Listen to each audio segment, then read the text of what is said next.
Assalamualaikum warahmatullahi wabarakatuh. Kembali lagi bersama saya Putri Pardila di mata kuliah Pengantar Kewirausahaan. Kali ini kita akan membahas mengenai strategi kewirausahaan. Yang pertama, coba membahas lebih jauh tentang strategi kewirausahaan. Dan pertama kita lihat adalah soal pengelolaan usaha. Mulai dari perencanaannya, satu hal yang tertulis yang harus Anda atau saudara pahami.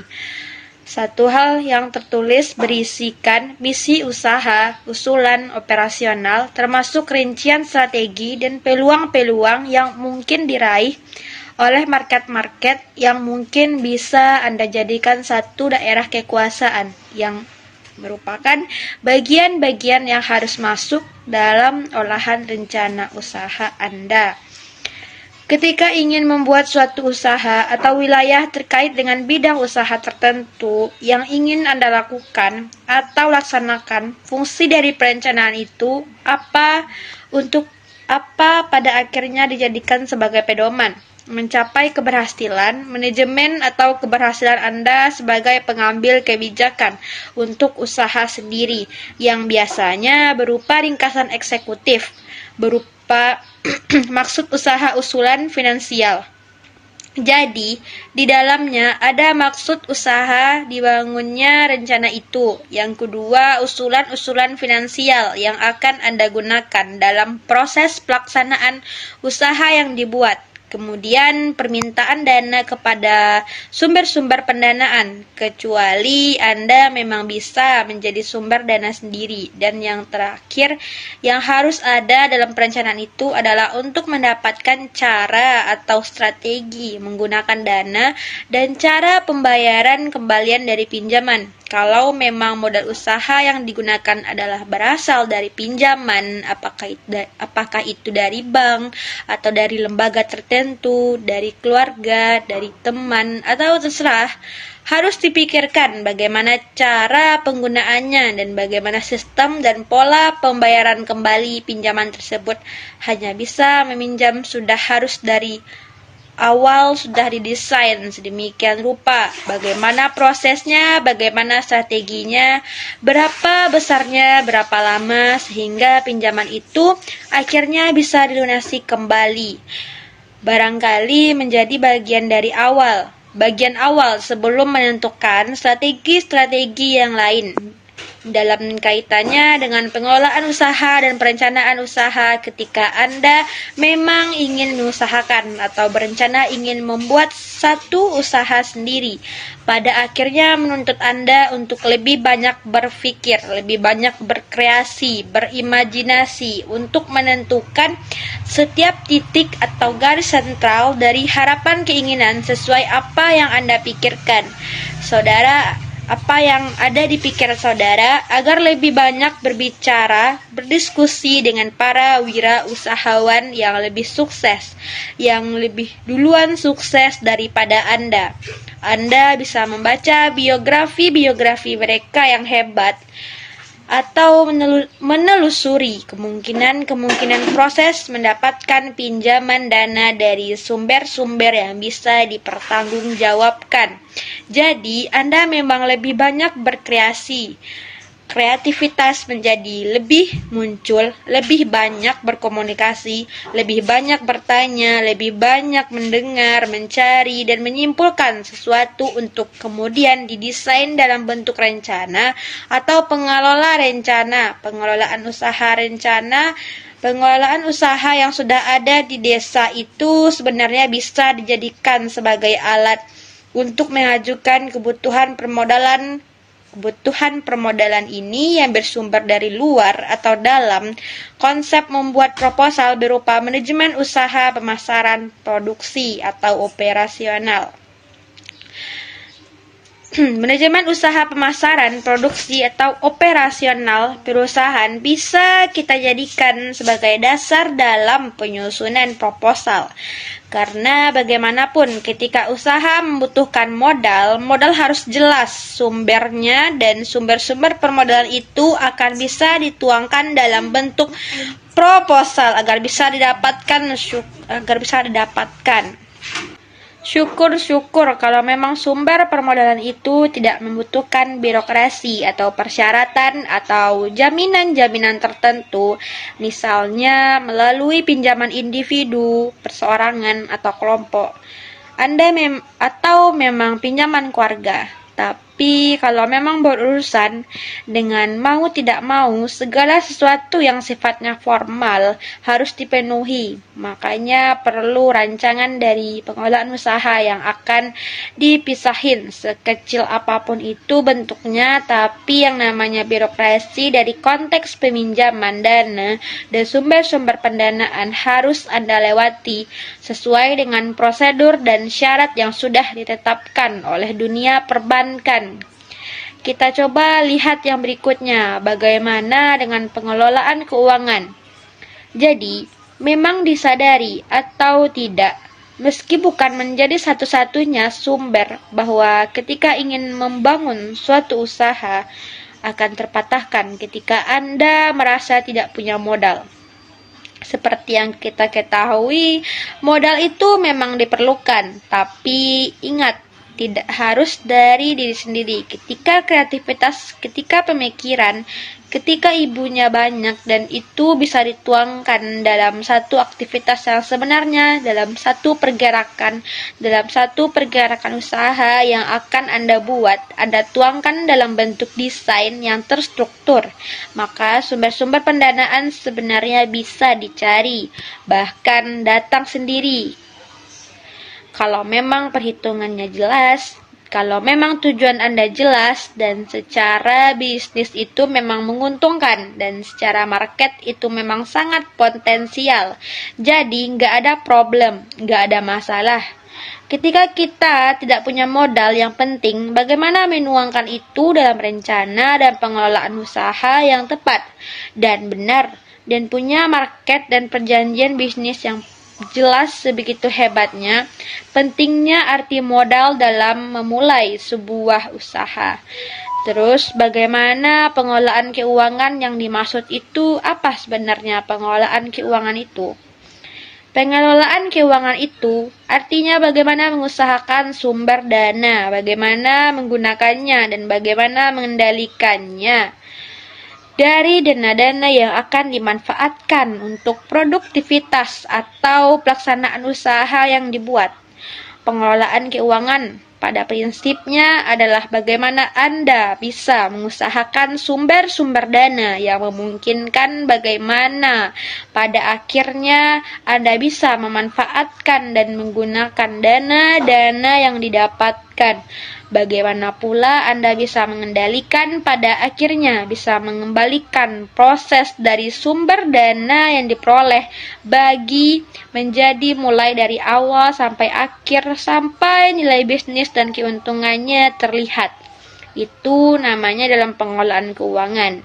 Jadi barangkali untuk Anda para calon wirausahawan harus memahami persoalan manajemen keuangan. Mau tidak mau harus ada struktur yang jelas, konteks yang jelas, bagaimana pola dan manajemen harus Anda bisa manfaatkan terkait dengan keuangan ini.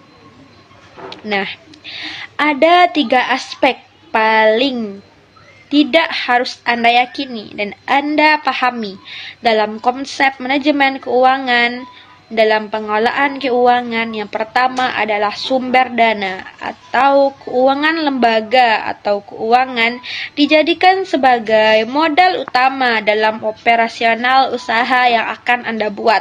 Yang pertama disebut sebagai dana internal dan eksternal.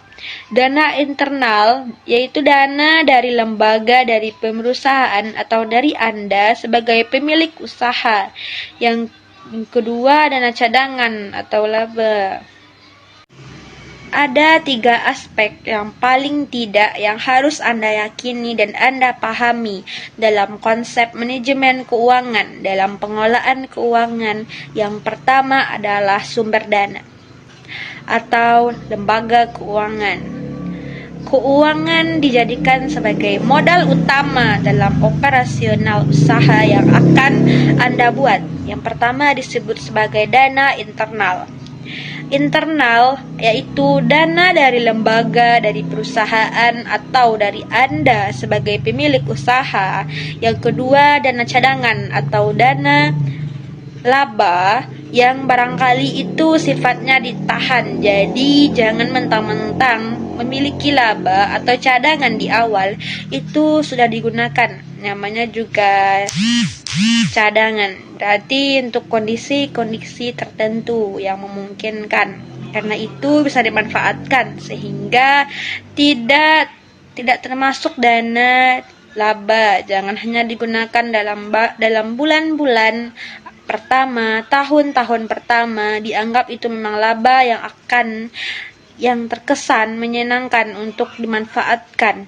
Jangan dipakai dulu, itu dijadikan sebagai modal cadangan untuk kondisi-kondisi tertentu sebelum Anda betul-betul establish. Dan eksternal yang kedua dari pemilik atau penyertaan, kemudian dana dari pinjaman atau dana program pemerintah pusat dan daerah yang bisa dimanfaatkan karena sekarang banyak sekali sumber-sumber dana yang dari pemerintah, dari teman atau keluarga juga bisa disebut sebagai dana eksternal yang kira-kira mereka ingin menanamkan modalnya, tapi harus ada kejelasan dan kepastian pembagian keuntungan. Jangan hanya namanya orang menanamkan modal, berarti ada keuntungan-keuntungan yang harus mereka terima. Jadi, jangan hanya pada saat ada butuh, ada manfaatkan ketika Anda sudah ada, Anda tinggal. Kan jadi ada sistem penanaman modal, sistem kerjasama dalam konsep modal usaha bersama dana. Yang terakhir kita menyebutnya dana ventura atau dari perusahaannya ini menginvestasikan dananya pada perusahaan-perusahaan kecil yang barangkali dianggap potensial. Begitu maksudnya.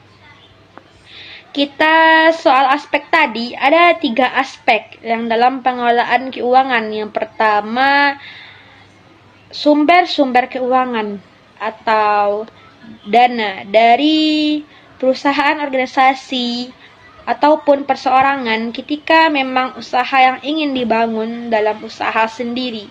Sekarang kita lihat yang kedua, aspek keuangan harus menjadi perhatian saudara. Yang kedua adalah terkait dengan perencanaan dan penggunaan dana dan sumber dana. Sekarang perencanaan dan penggunaan dana yang harus masuk dalam kategori pemikiran sejak awal itu adalah biaya-biaya permulaan. Yang harus ada dalam konsep ini adalah satu, rancangan keuangannya mulai dari pembukaan raja harian kerajaan, raja pendapatan atau rugi atau laba, atau juga rancangan aliran kas dari kedua akan pulang pokok atau penting menjadi pertimbangan Anda untuk melihat kemungkinan-kemungkinan yang terjadi akibat proses yang dilakukan dalam masa periode tertentu. Sehingga Anda bisa membaca atau mengkalkulasi kemungkinan-kemungkinan laba atau rugi bisa Anda lakukan atas bisnis atau usaha yang akan Anda laksanakan. Mulai dari biaya-biaya tidak terduga, sudah harus didesain. Biaya administrasi, apakah gaji karyawan kalau memang membutuhkan tenaga profesional untuk membantu pekerjaan Anda nanti, termasuk peralatan kantor, itu juga masuk dalam administrasi. Dan berikutnya adalah biaya sewa, bangunan, biaya asuransi, dan lain sebagainya. Semuanya harus dikalkulasi sedemikian rupa, jangan ada yang di luar kendali menjadi masukan atau menjadi sumber yang di luar, sehingga apa yang membuat pengeluarannya menjadi besar sementara itu tidak masuk dalam kategori perhitungan. Jadi harus dirancang sedemikian rupa. Namanya juga akan penggunaan dana yang dimanfaatkan selama proses pelaksanaan usaha yang akan Anda laksanakan. Yang ketiga adalah pengawasan dan pengendalian dari, dan ini perlu untuk atau penting Anda lakukan sejak awal kegiatan usaha itu. Anda mulai bagaimana suatu barang dan jasa yang dihasilkan bisa kemudian Anda didistribusikan atau Anda pasarkan sesuai marketnya. Maka melalui kegiatan pemasaran itulah menjadi bagian yang harus Anda kontrol. Sedemikian rupa dan penggunaan dana yang akan dimanfaatkan selama proses pelaksanaan usaha yang akan Anda laksanakan. Yang ketiga adalah pengawasan dan pengendalian dari dana ini perlu atau penting Anda lakukan sejak awal kegiatan usaha itu.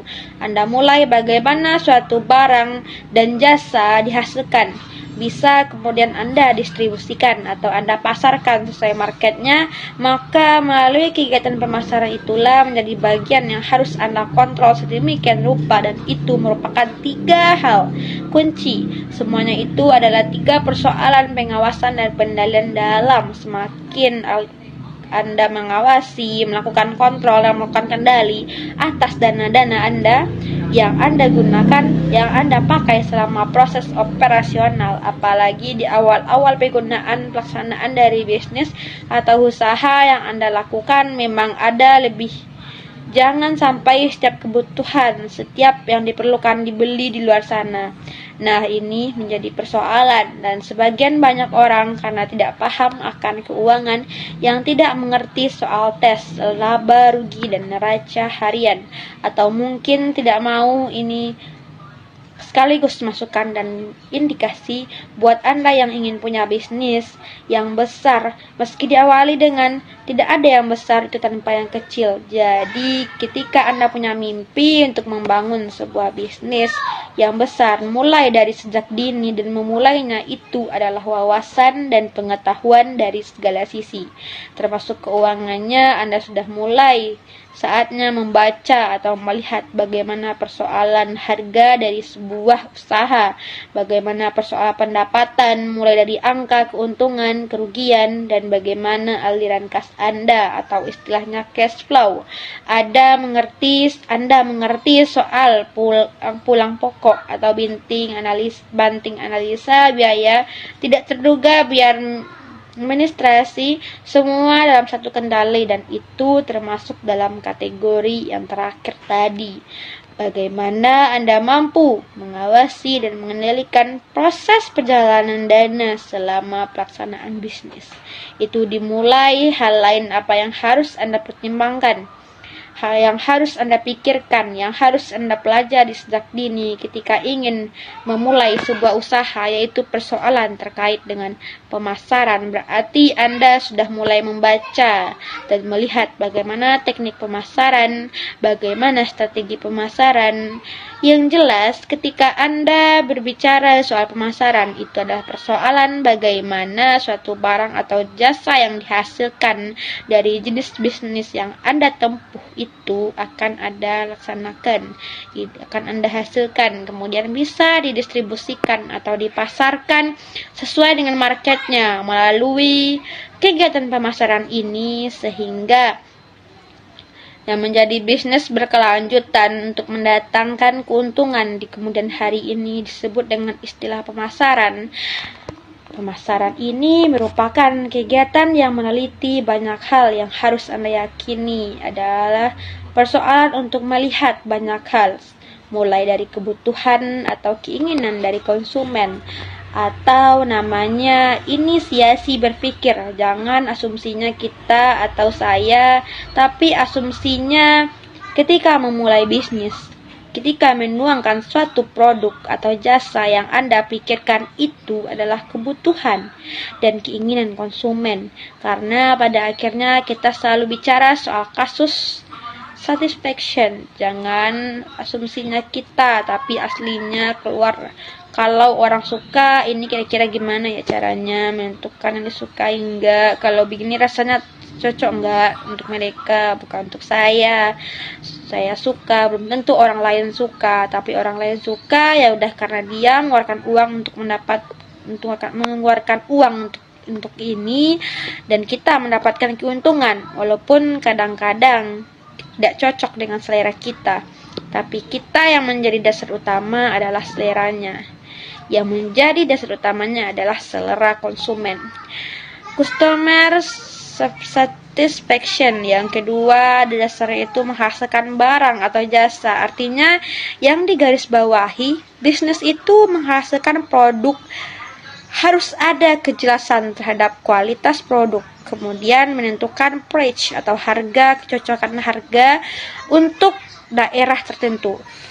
Karena belum tentu harga di kota besar itu akan sama dengan harga yang di daerah. Meskipun produknya juga sama, harus ada pemikiran atau strategi bagaimana menggunakan race atau berpikir sehingga daya jangkau kemungkinan membeli, sehingga market yang kita targetkan itu memang betul-betul menjadi target hidup yang menjadi tujuan utama dari konsumen. Pertama, kita kemudian mendistribusikan barang dan jasa, atau flash terakhir promotion. Jadi terkait dengan pemasaran, minimal 5 harus jadi pertimbangan Anda untuk melihatnya. Yang pertama adalah kebutuhan atau keinginan konsumen. Yang kedua, produknya sesuai dengan kejelasan produknya, sesuai dengan kebutuhan konsumen. Yang ketiga, harganya sesuai dengan market dari konsumen yang kita ingin kejarkan. Misalnya kalau mahasiswa, cenderung ya harganya mahasiswa. Kalau memang kawasan elit yang mau, silahkan harganya tinggi, tapi kualitas seperti apa. Jadi akan menentukan di mana atau siapa target market dari konsumen yang akan kita kejar tadi. Kemudian pendistribusian barang atau jasanya, tempat-tempatnya di mana, seperti apa, bagaimana proses pemasarannya, dan yang terakhir ini kadang-kadang bahkan memakan biaya yang tidak sedikit terkait dengan promotion. Tapi untuk media sosial sekarang menjadi lebih gampang memanfaatkan media sosial. Jadi kalau bisa, Anda pebisnis adalah Anda pengguna media sosial. Hampir semua media sosial bisa dimanfaatkan, dan itu menjadi link dari pekerjaan Anda, dari usaha Anda untuk mendapatkan konsumen, untuk mendapatkan nilai atau masukan dari setiap konsumen yang akan memanfaatkan atau merasakannya langsung dari produk atau jasa yang dihasilkan. Apapun tidak karena dia promosi dari mulut ke mulut saja, tapi juga dari sosial media. Selanjutnya, apa yang harus dipertimbangkan dalam kaitan dengan strategi dan pemasaran dari yang berikutnya? Harus ada dalam pertimbangan, ada dalam pikiran Anda saat ini sebelum memulai usaha ini adalah strategi pemasaran, strategi masalah, jenis apa yang harus Anda gunakan, atau strategi mana yang pantas atau cocok untuk Anda manfaatkan. Yang pertama, dimulai dari perencanaan pemasaran. Yang kedua, mix marketing, namanya bagaimana membaurkan berbagai jenis pola marketing. Dan yang terakhir adalah kiat pemasaran atau usaha baru, mulai dari mencari peluang pasar tempat yang banyak barang yang dibutuhkan, termasuk penentuan target apa yang akan kita capai dan diinginkan oleh para calon konsumen. Baik, untuk memulai usaha memang butuh energi, pemikiran, tenaga, bahkan biaya yang tidak sedikit. Karena itu akan terbayar lunas nanti, malah akan mendapatkan keuntungan berlipat ganda. Bahkan Anda bisa menjadi bos yang ingin menghidupi banyak orang. Jadi kalau ingin sesuatu yang besar, pasti butuh energi juga besar. Mustahil energi sedikit menghasilkan sesuatu yang besar. Kadang-kadang tidak hanya sekedar bisa bermimpi tanpa usaha, juga mustahil.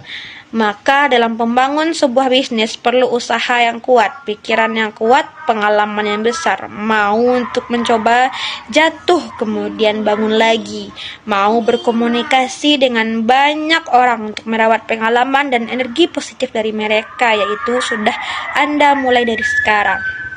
Nggak bisa nanti saja, maka mata kuliah pengantar kewirausahaan ini ditujukan bagaimana ini bisa mengantarkan Anda sehingga Anda memiliki daya pikat, daya pesona adalah strategi kemampuan kewirausahaan. Itu